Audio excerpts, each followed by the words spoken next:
Victor Wembanyama's health, Scoot Henderson's shooting range, the Thompson Twins' jump shot, and did Turquavion Smith add weight? How much of these areas of concern will impact the 2023 NBA Draft? Stay tuned and I will give my opinion on how these areas, if not addressed this summer, could change next June's draft. Stay tuned.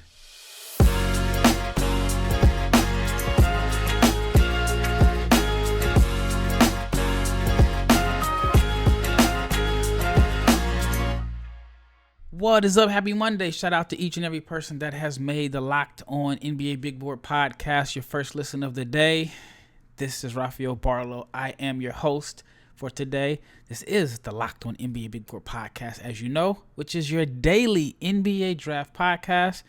I am Rafael Barlowe, the director of scouting for NBA Big Board and the founder of NBA Draft Junkies.com. It is Sunday night while I'm recording. By the time you hear this, it will be Monday morning. And I will be in Paris. I am catching a flight later on tonight to go to Paris because Victor Wembanyama, who posted another big game, it's his first official game to start the season after a couple monster preseason games. I think he had 23 points in this game a couple days ago. So I'm going to Paris, the Paris area, to check him out live. I'm really looking forward to this. It'd be my second time watching him perform live, but he has a totally different role this year compared to last year. And the way he's been playing the last few games, it's definitely something that I'm looking forward to seeing. And one of the reasons why I'm so interested in watching Wembanyama live and covering him live is because back in 2016-17, I was staying in Europe. I stayed in Istanbul. And I had a chance to watch Luka Doncic before he had the big breakout season. And if I could do it all over again, I would have tried my best to spend as much time in Europe and just document what Luka did and just kind of bring some attention to the American audience, to the casual fans, of how special of a player he was. I think there's some people that just did not realize how great of a player Luka was at the time and what he would be. And there are a lot of people that had a lot of doubts. And so I told myself, if there's ever a prospect in Europe that can be on that level, is that special, I'm going to try to make sure I'm at as many games as possible and do as much reporting for the casual fans. So I'm on my way, again, to watch Victor Wembanyama. Then I'll be there. I'll watch 2 games, and then I'll catch a flight to Las Vegas, where I watched the Wembanyama and Scoot Henderson matchup. So looking forward to it. And in this episode, again, I'm just going to talk about a few areas of concern and how it could impact the draft in June, because it is now officially fall. Well, I live in Texas. It's not fall. It's like 96 degrees right now, which when I go to Paris, it's going to really be fall. So I'm having to dig out sweatshirts and hoodies, which doesn't seem like it's coming anytime soon in Texas. But it's officially fall, which means, again, we're just weeks away from the start of college basketball and NBA basketball. NBA training camps start, or media days start this week.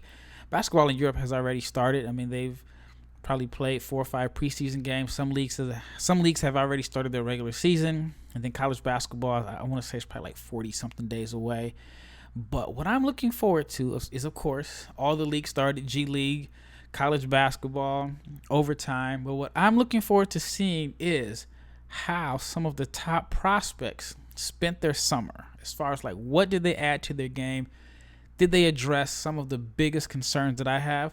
And I'll just go ahead and start with Wembanyama. And for him, the biggest concern is obviously his health. His health is the biggest concern.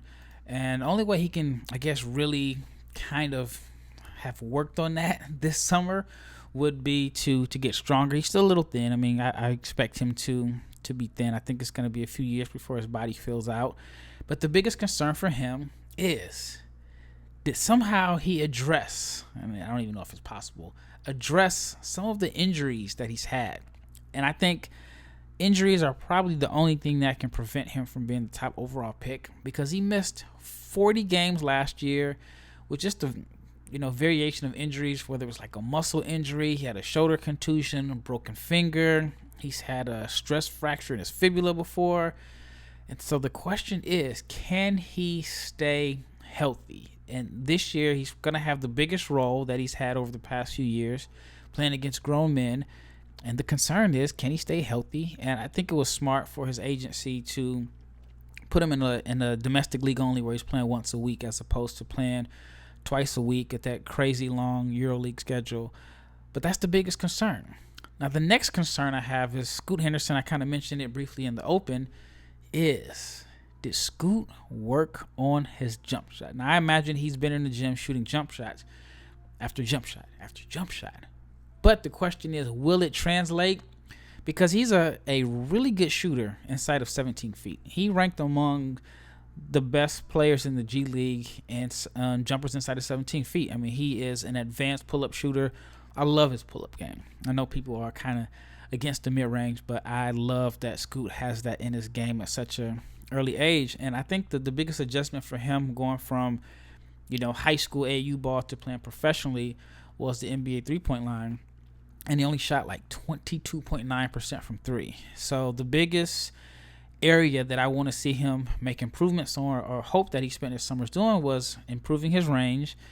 Now, I'd also like to see him mix in some soft touch finishes or some floaters around the rim. He only took 7 floaters or runners all last season, according to the numbers at Synergy. So it's pretty much a mid-range jump shot or getting to the rim. And even at the rim, he only shot 55% at the rim, which is not, it's not terrible, but I guess you can say it's terrible. It was only in the 27th percentile in the G League. So what I would like to see him have added to his game this summer is, of course, again, expanding his range, becoming a better three-point shooter, and also adding a little bit of, like I said, soft touch finishes or floaters, instead of being so predictable going to the rack. I mean, we saw Derrick Rose, who I think is a very good comparison. Derrick Rose added like the little runner. And I wouldn't even really call Derrick Rose as a floater because he has such a flat shot, but I guess you can say. But anyway, he added, like I said, a soft touch finish package, as he got older. So everything wasn't always at the rim. Of course, when you're relentlessly attacking the rim like that, you're taking a lot of contact and getting bumps and bruises and so on. So that is an area that I want to see. I want to see Scoot make at least a floater a game, 1 or 2. I mean, only 7 all last year. Again, the floater, like I said, in the three-point shooting. Another prospect that I have some concerns about his shooting. And it's not necessarily like it's on a different level than Scoot. I think he's a good shooter. But I would like to see if he becomes a little bit more consistent, and that is Cam Whitmore. Cam Whitmore is the guy that a lot of people think could be the 3rd pick. They have him as a top 5 pick. He is going to Villanova. He's like this, this crazy athletic, crazy motor, just highly energetic, very, very good prospect. And the concern for him, at least in my opinion, I want to see if he spent this summer becoming a more consistent shooter. Now, if he can show the same shooting consistency that he showed at the under 18s, then he's definitely a top 5 pick. But I want to see if he understands the game a little more. He's so energetic and he's so athletic that he has a tendency to play out of control. He can play too fast. He can pick up a lot of charges. So I want to see if he has a better understanding of pace. And then I want to see if he adds a mid-range pull-up and also soft touch finishes. He's a guy that he shoots threes or he's going to the rack. There's really not a lot in between. And I think that if he can add like a mid-range pull-up, then we're talking about a 3-level score, and then also just like different soft touch finishes, like even when he's in the post, to where not everything is like a power layup. If you can add like, just some jump hooks or something like that, I think that will be very, very beneficial to his game. All right. When we return, I'll go down a few of the other players that I'm looking forward to seeing what they worked on this summer. But I have to talk to you about BetOnline, because BetOnline.net is your number one source for football betting this season. You can find all of the latest player developments, team matchups, news, podcasts, and in-depth articles and analysis on every game you can find. And as always, BetOnline remains your continued source for all of your sport wagering information, with live betting and up-to-the-minute scores for every sport out there.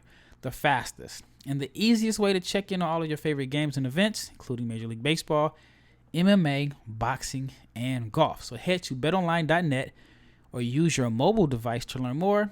BetOnline, it is where the game starts.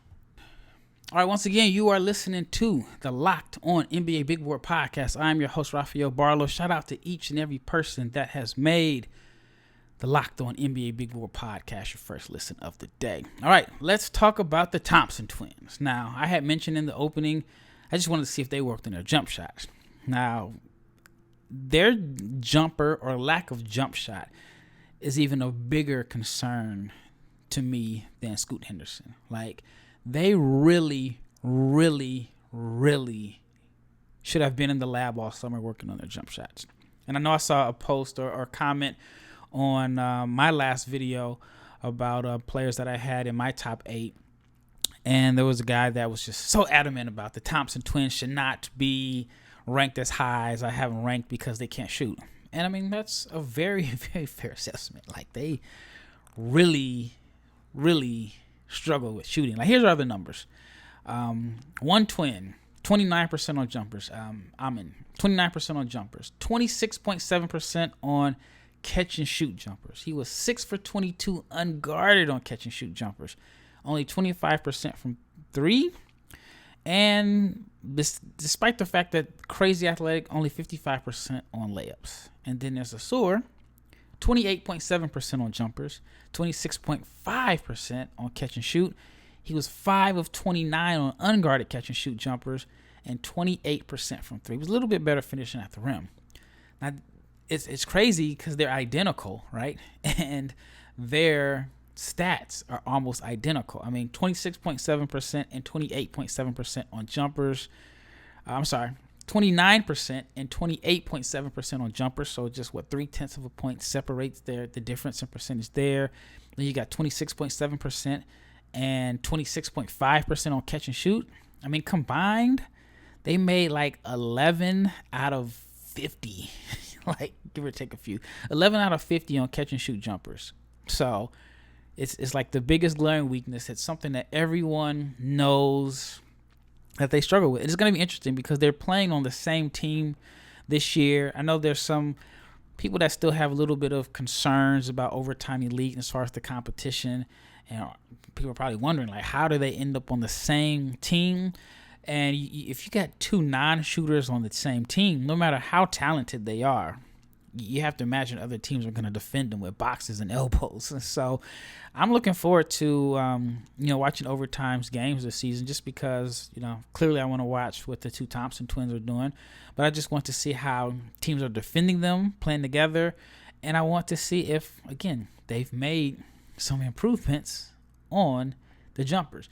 So here's another guy that I think has a potential to be a lottery pick.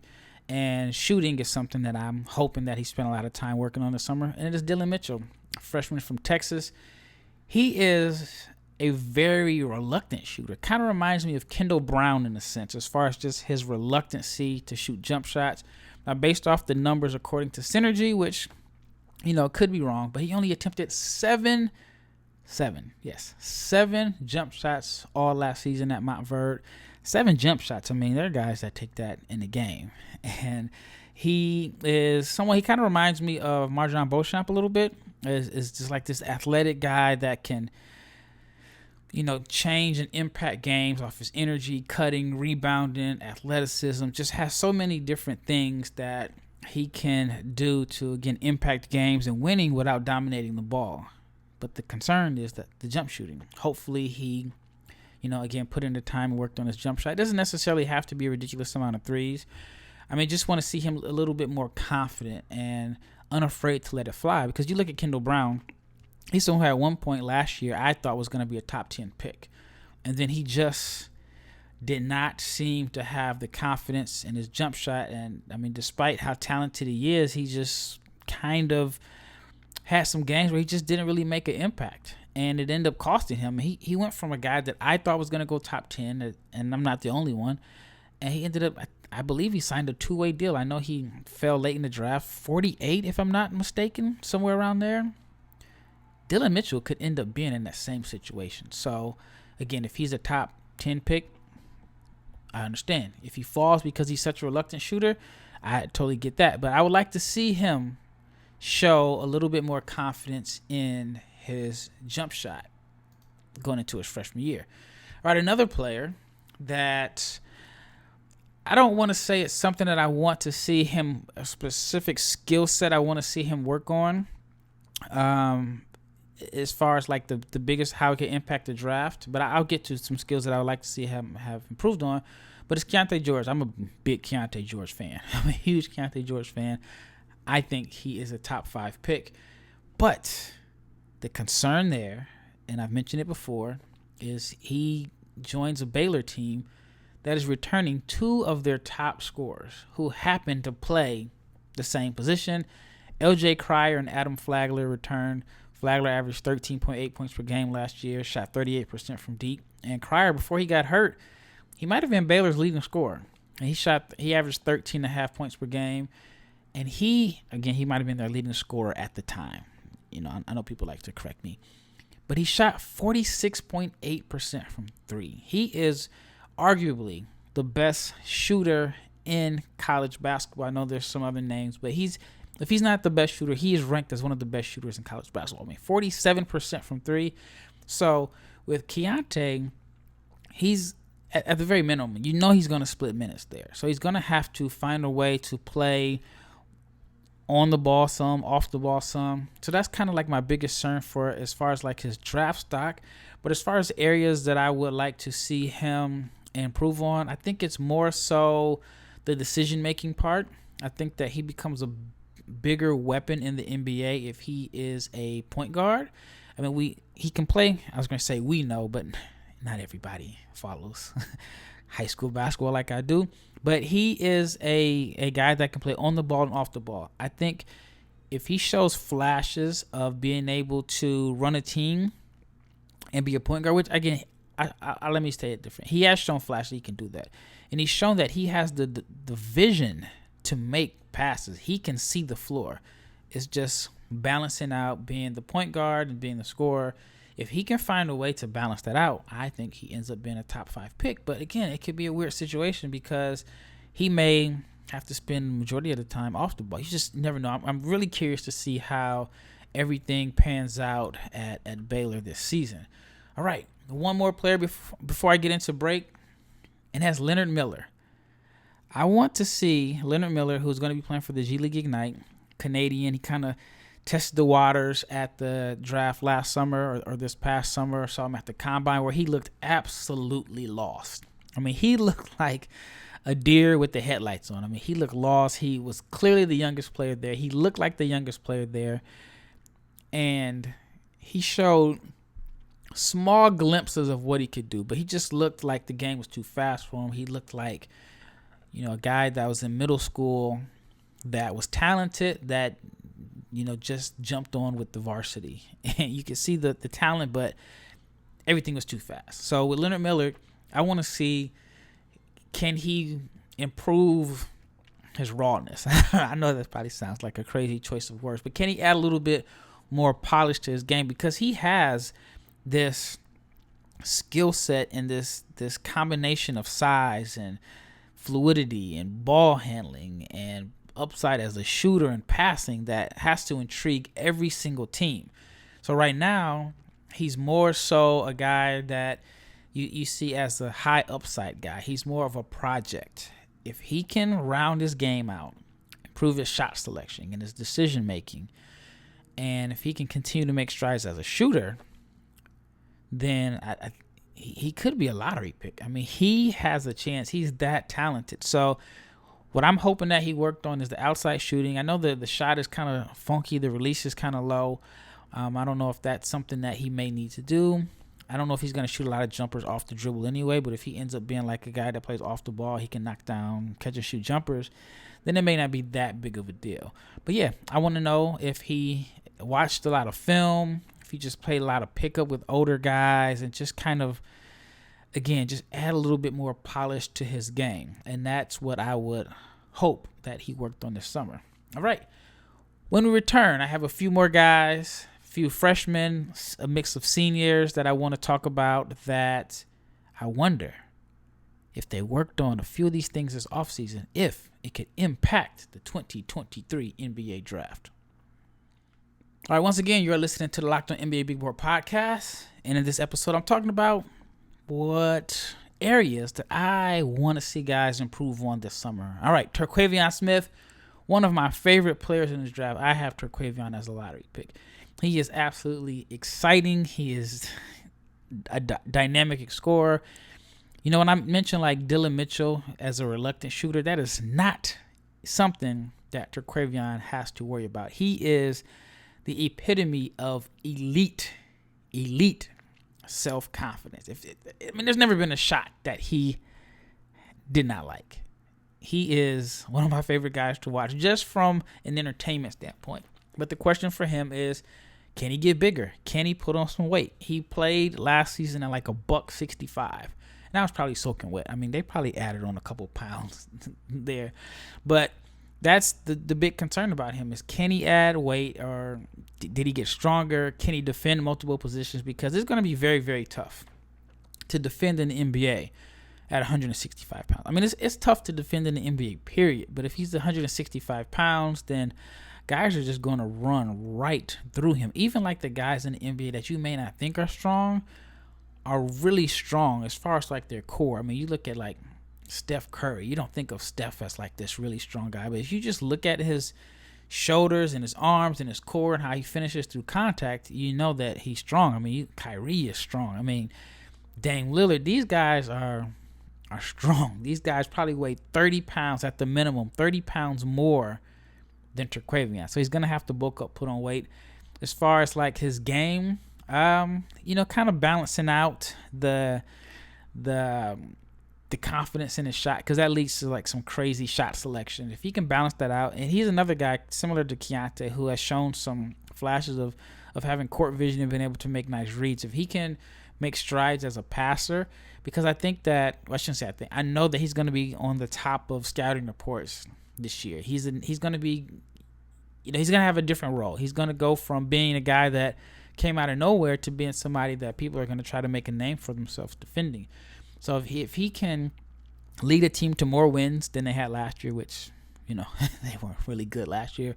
If he can lead a team to more wins, show more so of a role as a playmaker, but then again, that may not be his role. He could end up being like a Jordan Poole type guy where, you get him in the right situation and he's just instant offense off the bench, or, maybe not off the bench, but he's a complimentary guy. But again, weight. I want to see if Turquavion can at least get to, just give me 175, 173, something like that. I mean, that's better than 160.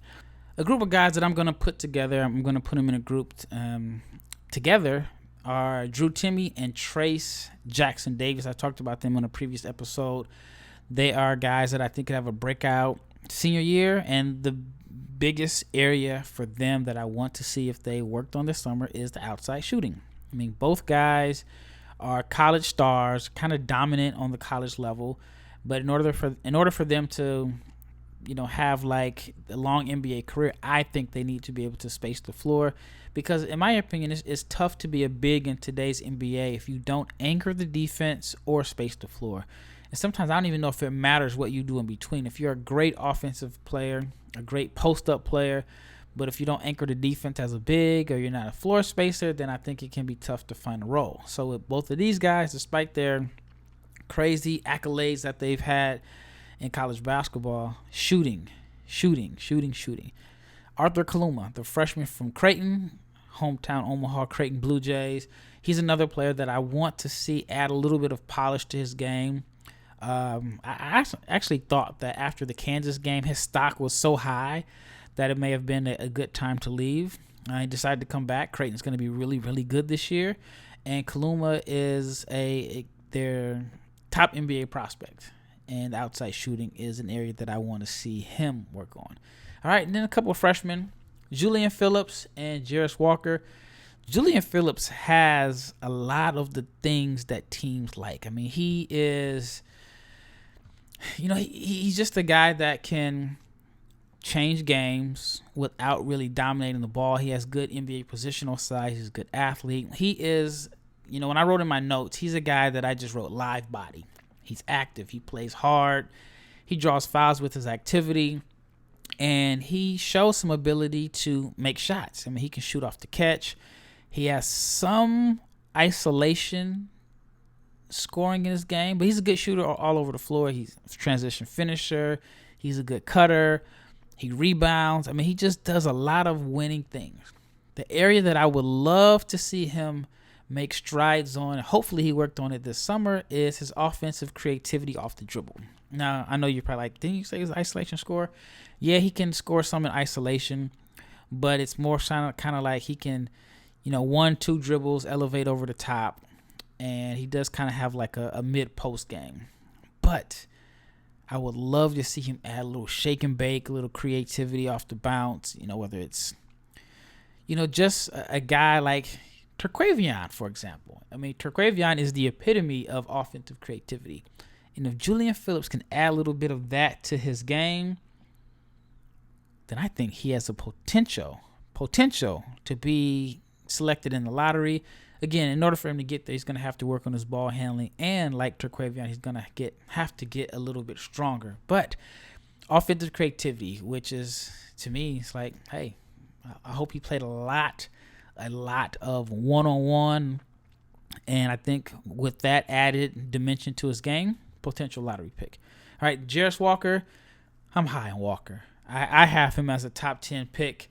And my biggest concern for him, because he does a little bit of everything. He does a little bit of everything. I'll go over his credentials. He's going to be a freshman at Houston. Good positional size. He has a strong frame. He should be able to play both forward spots. Has a good pace to his game. He's strong enough to bully weaker opponents. And then he is skilled enough to where if you put a big on him, he can take advantage of that. He can handle the ball in transition. But the biggest concern for me is the shooting consistency, and he has such a slow set shot. I think that he needs to speed it up. If he can speed it up a little bit, I think that's going to help him. He doesn't have like this great blow-by speed to where he's just going to blow by guys off the dribble, but he just has so many different tools, and the concern is speeding up the shot consistency, and he's a little bit of a reluctant shooter.